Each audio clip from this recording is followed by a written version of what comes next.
Sarah's hands trembled as she held the cream-colored envelope, still catching her breath from 23 hours of labor. Her newborn daughter asleep in the hospital bassinet beside her, and when her mother-in-law pressed it into her palm with tears streaming down her weathered face and whispered, "We should have given this to you sooner." Sarah had no idea that opening it would unravel 3 years of silent heartache and rewrite everything she thought she knew about the family she'd married into.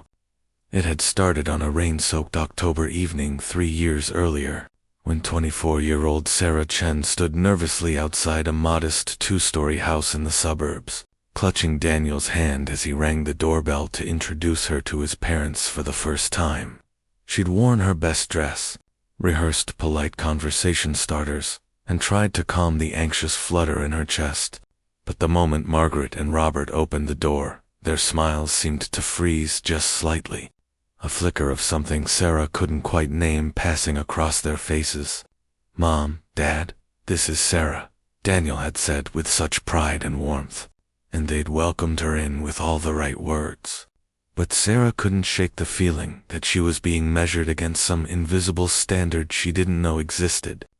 The dinner had been polite, but Margaret asked questions that felt like gentle interrogations about Sarah's family, her background, her career as a freelance graphic designer, and when Sarah mentioned that her own parents had passed away in a car accident when she was 19, and that she'd put herself through community college while working nights at a diner, she saw something shift in Margaret's expression, though she couldn't tell if it was pity or disapproval. Over the following months, as Sarah and Daniel's relationship deepened into engagement and then marriage, the pattern continued. Margaret and Robert were never unkind, never openly critical, but there was a distance, a formality that Sarah couldn't bridge no matter how hard she tried. She brought homemade gifts that were received with polite thanks, but never displayed. She offered to help with family gatherings, but was gently directed to sit while Margaret handled everything. She shared stories and laughter with Daniel's siblings, who seemed to accept her warmly, but his parents remained courteous strangers. "They just need time," Daniel would assure her, wrapping his arms around her when she'd come home from Sunday dinners feeling hollow and unseen. "They're not good at showing emotions, but I know they care." Sarah wanted to believe him, but as their first anniversary passed and then their second, and Margaret still called her dear instead of her name, and Robert still shook her hand instead of hugging her goodbye, she began to build her own walls, matching their distance with protective detachment. When Sarah discovered she was pregnant, she'd felt a complicated surge of emotions: joy at the thought of becoming a mother, anxiety about bringing a child into the world with her own parents gone, and a deep, aching hope that maybe, finally, this baby would be the bridge that connected her to Daniel's family. The day they announced the pregnancy at Sunday dinner, Margaret's hand had flown to her mouth, and Robert's eyes had brightened with something that looked like genuine happiness. And for a moment Sarah had felt a crack in the wall between them, but it was followed by Margaret immediately launching into stories about Daniel's childhood, family traditions, and the proper way to prepare a nursery, all delivered with the same polite distance that made Sarah feel like a vessel carrying their grandchild rather than their daughter-in-law. As the pregnancy progressed through morning sickness and midnight cravings, weight gain and swollen ankles, Sarah had waited for Margaret to reach out, to offer the kind of mother-daughter bonding she'd lost when her own mom died. But the calls that came were brief and formal, asking about doctor's appointments and due dates with the efficiency of a medical checklist. Daniel tried to include his parents in everything, sending them ultrasound photos, inviting them to help set up the nursery, asking them to join prenatal classes, but they always found polite reasons to decline. And Sarah stopped hoping, stopped trying, stopped imagining a version of this journey where she felt truly embraced by the family she'd married into. The nursery came together through her own hands and vision, painted in soft yellows and grays, filled with second-hand furniture she'd lovingly restored because their budget was tight and Daniel's salary as a middle school teacher only stretched so far. She'd created a beautiful space alone, late at night, sometimes crying softly as she assembled cribs and folded tiny clothes, mourning both the mother she'd lost and the mother figure she'd hoped to gain. Then, 3 weeks before her due date, Sarah's water broke at 2 in the morning, sending Daniel into a panic of grabbing hospital bags and starting the car while Sarah breathed through contractions that were already coming hard and fast. The labor was long and difficult, 23 hours of increasing pain, exhaustion that felt like drowning, moments where Sarah was certain she couldn't continue, couldn't survive, couldn't bring this life into the world, but Daniel never left her side, holding her hand, whispering encouragement, being the steady anchor she desperately needed. Somewhere around hour 15, when Sarah was sobbing from exhaustion between contractions, a nurse had quietly mentioned that there were people in the waiting room who'd been there since dawn, and Daniel had squeezed her hand and said softly, "My parents came." Sarah had been too consumed by pain to process what that meant, but some small part of her registered it. They were here, waiting, present in a way they'd never quite been before.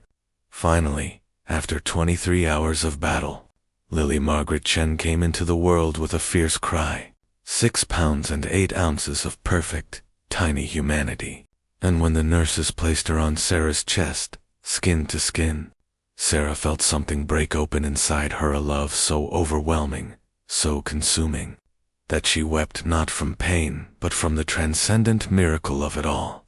Daniel was crying too, kissing Sarah's forehead, whispering, "You did it. You're amazing. She's perfect." And in that golden moment, Sarah felt complete in a way she'd never imagined possible.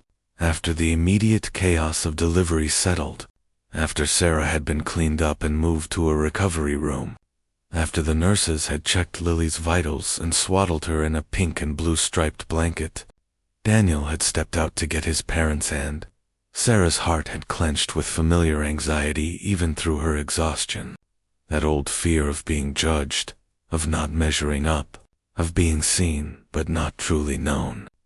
Margaret and Robert had entered quietly, and Sarah had expected the usual polite smiles, the formal congratulations, the brief visit before they returned to their comfortable distance, but, instead, Margaret had walked straight to Sarah's bedside, and her eyes were red-rimmed and swimming with tears, and she'd looked at Sarah with an expression so raw and vulnerable that it stopped Sarah's breath.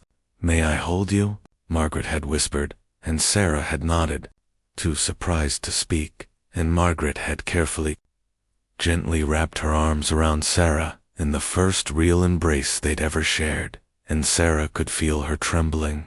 Robert stood at the foot of the bed, his usually stoic face crumbling as he looked at his granddaughter, and when he met Sarah's eyes, he said hoarsely, "Thank you for this gift, for being so strong, for giving our son such happiness." Then Margaret had pulled back, reached into her purse with shaking hands, and retrieved the cream-colored envelope, pressing it into Sarah's palm with those words that would echo in her memory forever, "We should have given this to you sooner." Sarah's fingers felt clumsy as she opened the envelope, still weak from labor, and inside she found a folded letter in Margaret's handwriting, along with several photographs and a cashier's check that made her gasp $25,000. The letter began, "Dearest Sarah, if you're reading this, you've just brought our grandchild into the world, and we cannot wait another moment to tell you what we should have said 3 years ago." Sarah's eyes blurred with tears as she read Margaret's words, written in careful script. "The first night Daniel brought you to our home, I saw a young woman who reminded me so much of myself at that age, alone in the world, working so hard, trying to prove her worth to everyone around her, and it terrified me because I remembered how much I struggled, how many times I nearly broke, how painful it was to build a life without the safety net of family. I wanted to protect you from that pain, but I didn't know how to reach across the distance of our different experiences. I was 19 when I met Robert, an orphan working 3 jobs, and when I met his family, they rejected me completely, said I wasn't good enough, wasn't educated enough, wasn't worthy of their son. We married anyway, but it cost Robert his relationship with his parents for 15 years. And that grief shaped me in ways I'm only now understanding. When you came into Daniel's life, so independent and strong, despite losing your parents so young, I saw your strength, but I also saw your walls, the same ones I'd built. And I was afraid that if I got too close too quickly, you'd think I was trying to replace your mother. Afraid that if I offered help you'd think I saw you as incapable. Afraid that anything I did would be the wrong thing because I'd been told I was wrong for so many years. Sarah's tears fell onto the paper as she continued reading. So I held back when I should have reached forward. I kept formal when I should have been warm. I protected myself from the possibility of rejection by never giving you the chance to accept me. Robert and I have watched you over these 3 years, seen your kindness to Daniel, your creativity and hard work, the way you light up every room you enter, the grace with which you've handled our coldness, and we've felt ashamed of our distance, our fear, our failure to tell you that we loved you from the beginning. We just didn't know how to show it. This money represents 3 years of savings we've been setting aside since the day you married our son. Money we hope will give you the security and choices that neither Robert nor I had when we were young parents. We've also enclosed photographs from every Sunday dinner, every holiday, every family gathering you've attended. In each one, we placed you at the center of our albums because you've been at the center of our hearts, even when we failed to show it. The photographs spilled onto Sarah's lap, pictures she'd never known existed, showing her laughing with Daniel's siblings, helping clear dishes despite being told to sit, playing with nieces and nephews at Christmas. And in each photo, Sarah could see what she'd missed in the moment. Margaret, watching her with soft eyes. Robert smiling at something she'd said. Both of them looking at her not with judgment but with a tenderness she'd been too defended to recognize. The letter concluded, "Sarah, you've already been our daughter for 3 years. We just failed to make you feel it. We promise to do better, to be better, to show you every day that you are loved, valued, and irreplaceable in this family. Thank you for giving our son a home, and thank you for trusting us with your child. We will spend the rest of our lives proving worthy of both gifts, with more love than we knew how to express. Margaret and Robert." Sarah looked up from the letter, tears streaming down her face, to find Margaret and Robert both crying, and Daniel holding Lily with his own eyes wet. And she realized that her walls and their walls had been mirrors facing each other, both sides afraid, both sides waiting, both sides desperately wanting connection, but paralyzed by old wounds and fear of new ones. "I thought you didn't like me," Sarah whispered, her voice breaking. "I thought I wasn't good enough. Wasn't what you wanted for Daniel." Margaret's face crumpled and she reached for Sarah's hand, gripping it tightly. "Oh, sweetheart. You were everything we wanted. You were just so much like us that we didn't know how to bridge the gap our own fears created." Robert moved closer, his voice rough with emotion. "We let our past poison our present. And we're so sorry. We've missed 3 years of knowing you, really knowing you. And if you'll let us, we'd like to start over." Sarah felt something shift inside her, the protective ice she'd wrapped around her heart beginning to melt, and she squeezed Margaret's hand back. "I built walls too. I was so afraid of not being accepted that I stopped trying to be seen. I'm sorry too." In that hospital room, surrounded by the beeping of monitors and the soft sounds of Lily's breathing, for adults who'd spent 3 years in polite distance finally broke through to honest connection, and Margaret asked, "May I hold my granddaughter?" And Sarah said, "Of course, Grandma," and the word hung in the air like a blessing, as Margaret cradled Lily with tears splashing onto the baby's blanket. Sarah saw her mother-in-law, truly for the first time, not as a distant judge but as a woman who'd survived her own losses, built her own strength, and been too afraid of rejection to risk offering love. Robert stood beside his wife, one hand gentle on the baby's head, and looked at Sarah with naked gratitude. "You've given us a second chance at family, at getting it right this time. We won't waste it." The hours that followed were filled with stories Sarah had never heard. Margaret sharing about her orphan childhood and the long estrangement from Robert's family. Robert talking about the pain of choosing between his wife and his parents, and the reconciliation that came too late. Both of them explaining how that history had made them overcautious, afraid to impose, terrified of driving away another family member through misunderstanding. Daniel sat beside Sarah's bed, holding her hand, watching his parents finally lower their defenses, and whispered, "I've been praying for this moment for 3 years." As visiting hours ended and Margaret and Robert prepared to leave, Margaret hugged Sarah again, longer this time, and whispered in her ear, "Thank you for being patient with us, for giving us time to find our courage. You are the daughter I always wanted, and I promise I'll spend every day showing you that's true." After they left, Sarah lay in the hospital bed with Lily sleeping in her bassinet and Daniel drowsing in the chair beside her. And she unfolded the letter again, reading it slowly, letting the words sink into the places that had felt empty and rejected for so long. The money would change their immediate circumstances, pay off debt, secure Lily's future, ease the financial pressure that had been a constant weight, but the real gift was the vulnerability in those written words.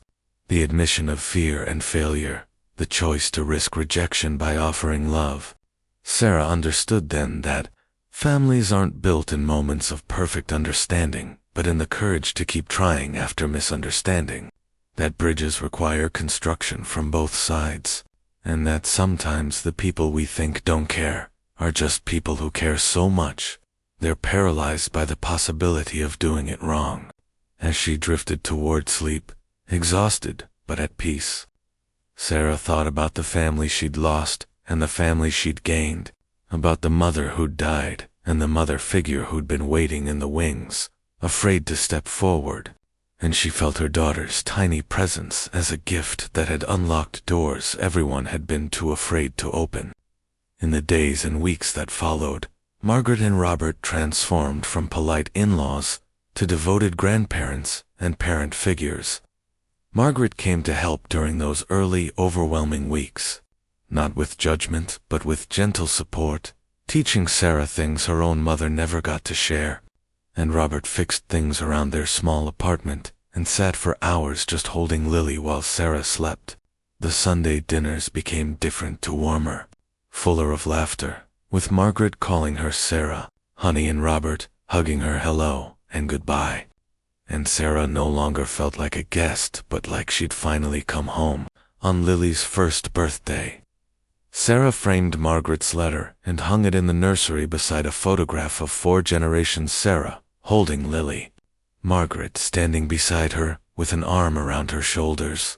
Robert and Daniel completing the circle and, she told her daughter, even though she was too young to understand, "This is what love looks like when it finds the courage to speak. Remember it, baby girl, and never be afraid to build bridges instead of walls." And sometimes, when Sarah looked at that envelope, she'd never forget. She didn't just see what was inside. She saw what it represented, the truth that we're all afraid, all trying our best, all capable of change when we choose vulnerability over self, and that the greatest gifts aren't always things, but the courage to say, "I love you, and I'm sorry, and I was wrong, and please let me try again."